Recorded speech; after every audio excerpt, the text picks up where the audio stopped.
Good morning all students.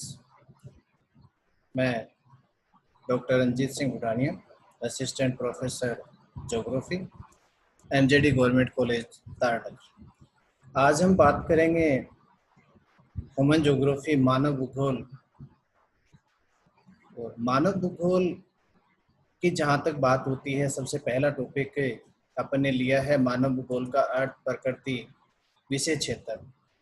मानव भूगोल, जैसा आप लोगों को पता है कि भूगोल की एक शाखा है।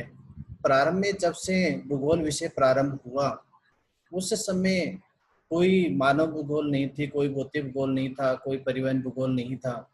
केवल भूगोल ही एक विषय के रूप में प्रचलित था, जिसमें पृथ्वी और पृथ्वी से संबंधित विभिन्न जो क्रियाएं हैं उनका अध्ययन किया जाता था। 1785 में यानी 18वीं शताब्दी में भूगोल का विभाजन हुआ। भूगोल के विभाजन में सबसे मुख्य योगदान जर्मन भूगोलवेता वारेनियस बर्नहार्ड का माना जाता है, जिन्होंने 1785 में भूगोल का विभाजन किया। भूगोल का जो विभाजन हुआ, उस विभाजन को द्वैतवाद की संज्ञा दी जाती है भूगोल में, जिसे अपन कह सकते हैं मानव भूगोल द्वैतवाद। अब ये द्वैतवाद क्या है? द्वैतवाद था कि जो भूगोलवेता थे उनमें वैचारिक मतभेद, जहां प्रारंभ में भूगोल था जिसमें प्रकृति का भी अध्ययन होता था, मानव का भी अध्ययन किया जाता था, लेकिन जब समय के विकास के साथ साथ भूगोलवेताओं के मन में वैचारिक मतभेद हुआ और उस वैचारिक मतभेद के फलस्वरूप भूगोल का विभाजन हुआ, और उस विभाजन की क्रिया को द्वैतवाद कहा जाता है।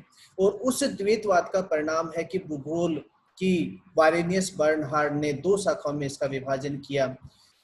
एक शाखा जिसको भौतिक भूगोल कहा गया, दूसरी शाखा जिसे मानव भूगोल कहा गया। वे भूगोलवेता जिन्होंने प्रकृति का समर्थन किया कि भूगोल केवल प्रकृति का अध्ययन है, वो भौतिक भूगोल के रूप में, और दूसरा पक्ष जिसने कहा कि भूगोल में मानव का अध्ययन होगा, मानव से संबंधित क्रियाओं का अध्ययन होगा, जिसको अपन ने मानव भूगोल कहा। तो मानव और मानव से संबंधित क्रियाओं का जो अध्ययन है, जिसको अपन मानव भूगोल कह रहे हैं, सीधे शब्दों में यदि बात की जाए तो मानव भूगोल के अध्ययन का मूल जो केंद्र माना जाता है, मुख्य जो बिंदु माना गया है, अध्ययन केंद्र जिसको अपन कह सकते हैं, वो स्वयं मानव है। अर्थात अपन यूं कह सकते हैं कि मानव भूगोल के अध्ययन का मुख्य केंद्र मानव है, और मानव भूगोल में मानव से संबंधित क्रियाओं का या मानव वातावरण के अंतर संबंधों का अध्ययन किया जाता है।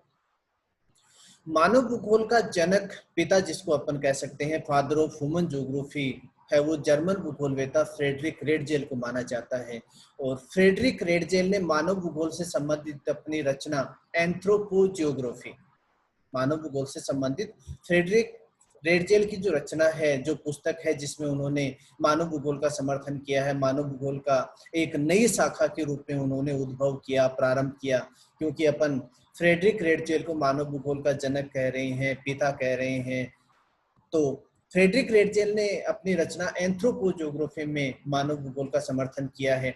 और मानव भूगोल का समर्थन करते हुए उन्होंने अध्ययन का मुख्य जो बिंदु है, जैसा अभी अपन ने बात की थी कि मानव भूगोल के अध्ययन का मूल जो केंद्र है वो किसको माना जाता है? स्वयं मानव को माना गया है। और मानव के साथ केवल अपन ये नहीं कह सकते कि मानव का अध्ययन, जैसे अपन ने कह दिया कि जनसंख्या का अध्ययन है, या जनसंख्या वितरण का अध्ययन है, घनत्व का अध्ययन है, प्रजातियों का अध्ययन है, तो केवल जनसंख्या का अध्ययन ही मानव भूगोल नहीं होगा। ये कहना कहीं भी यथा उचित नहीं है कि केवल मानव का यदि अपन ने अध्ययन किया, जनसंख्या का किया, प्रजातियों का किया, जनसंख्या समस्या का किया, तो वो मानव भूगोल होगी।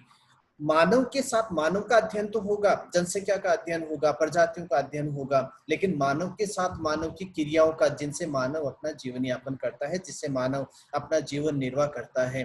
और उसके साथ तीसरी जो बात है कि मानव और वातावरण का अंतर संबंध, क्योंकि मानव, जैसा आपको पता भी है कि मानव वातावरण से प्रभावित होता है और मानव वातावरण को प्रभावित करता भी है। ऐसा नहीं है कि मानव पूर्ण रूप से वातावरण के नियंत्रण में है, और ऐसा भी नहीं है कि मानव पूर्ण रूप से वातावरण में परिवर्तन कर सकता है। अर्थात अपन कह सकते हैं कि मानव और वातावरण दोनों अंतर संबंधित हैं।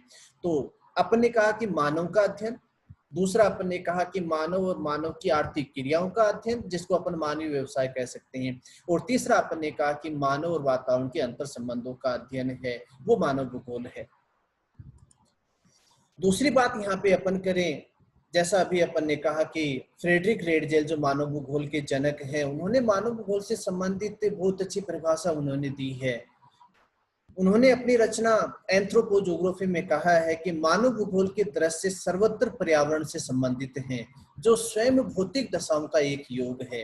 अर्थात इनके शब्दों में, यानी रेडजेल के शब्दों में यदि अपन बात करें तो मानव भूगोल के जो दृश्य हैं, अब वो दृश्य चाहे अपन कह सकते हैं कि प्राकृतिक है और चाहे अपन कह सकते हैं कि वो मानवीय है। जो धरातल पर अपने को दिखाई दे रहा है वो प्राकृतिक हो चाहे वो मानव निर्मित हो, जिसको अपन सांस्कृतिक कह रहे हैं, वो सभी किसका योग है? भौतिक दशाओं का एक योग है। अर्थात अपन कह सकते हैं कि पृथ्वी पर, धरातल पर जो भी पर्यावरण है, पर्यावरण अपन दो प्रकार का मानते हैं, वातावरण अपन दो प्रकार का मानते हैं। अपन कहते हैं प्राकृतिक वातावरण, अपन कहते हैं सांस्कृतिक वातावरण। तो जो भी भू दृश्य हैं, चाहे वो मानव निर्मित है जैसे अधिवास है, परिवहन है, उद्योग धंधे हैं, या प्राकृतिक है जिसका निर्माण स्वयं प्रकृति से हुआ है, जैसे अपन कह सकते हैं धरातलीय संरचना है, प्राकृतिक वनस्पति है। तो ये सभी भूदृश्य किसका योग है? भौतिक दशाओं का, यानी पर्यावरणीय दशाओं का योग है। अर्थात अपन कह सकते हैं कि मानवीय जो वातावरण है, जिसका निर्माण स्वयं मानव ने अपनी आवश्यकता या अपनी रुचि के अनुसार, अपनी क्षमता के अनुसार किया है, वो भी किससे प्रभावित है? वातावरण से प्रभावित है। दूसरी बहुत अच्छी परिभाषा कुमारी सैंपुल, जो फ्रेडरिक रेडजेल की शिष्या है, अमेरिकन भूगोलवेता हैं, तो कुमारी सैंपुल ने मानव भूगोल से संबंधित अपनी रचना है भौगोलिक वातावरण।